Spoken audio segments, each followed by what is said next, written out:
Hi guys, ഞാൻ ഈ തത്രപ്പെട്ട് ഓടുന്നത് വേറെ എങ്ങോട്ടും വല്ല തിയേറ്ററിലേക്കാണ്. എക്കോയുടെ ലാസ്റ്റ് റിലീസാണെന്ന് അറിഞ്ഞതിന് ശേഷം ആ ഒരു തിയേറ്റർ എക്സ്പീരിയൻസ് ചെയ്യാൻ വേണ്ടിയിട്ടാണ്. കുറേ പോസിറ്റീവ് റിവ്യൂസ് കണ്ടപ്പോഴത്തേക്കിനും എനിക്കതൊന്ന് എക്സ്പീരിയൻസ് ചെയ്യണമെന്ന് തോന്നി.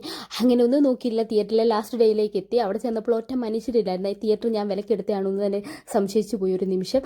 കാരണം ഒറ്റ ഫാമിലീസ് ഇല്ലായിരുന്നു. ഞാൻ കയറിയതിന് ശേഷം പിന്നെ ഒന്ന് രണ്ട് ഫാമിലീസ് കയറിയിട്ട് അങ്ങനെ ഞങ്ങൾ സമാധാനത്തോടും പീസ്ഫുള്ളിലും കണ്ട്. ഇന്നായതുകൊണ്ട് ഡോൾബി വിഷനിൽ കാണാൻ പറ്റി. അടുത്ത ഡേയ്സ് ആകുമ്പോൾ അതിൻ്റെ എഫക്റ്റ് അല്ലെങ്കിൽ അതിൻ്റെ വിഷ്വൽസിൻ്റെ ക്ലാരിറ്റി കുറച്ചുകൂടി കുറയുമായിരുന്നു.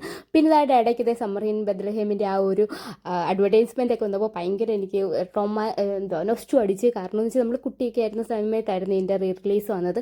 അതുപോലെ തന്നെ എനിക്ക് മോസ്റ്റ് ഫേവറേറ്റ് സോങ്ങും ഇതിൽ തന്നെയാണ്. പിന്നെ ഒരു സിനിമയാകുമ്പോഴത്തേക്കിനും ഇതിൻ്റെ അകത്ത് പിന്നെ മദ്യപാനം, പുകവലി, ആരോഗ്യത്തിന് ഹാനികരം, ഈ ഒരു വിഷ്വൽസ് ഇല്ലാതെ എന്ത് സിനിമ, എന്ത് തിയേറ്റർ എക്സ്പീരിയൻസ് അല്ലേ.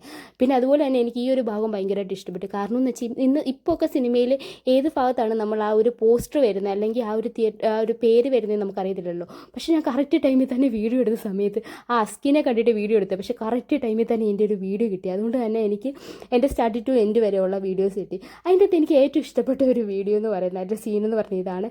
കാരണം ഇതിൻ്റെ അകത്ത് ആ ഒരു ഡോഗിനെ നോക്കി എൻ്റെ എതുക്കുട്ടനെ പോലെ തന്നെയാണ് ഇരിക്കുന്നത്.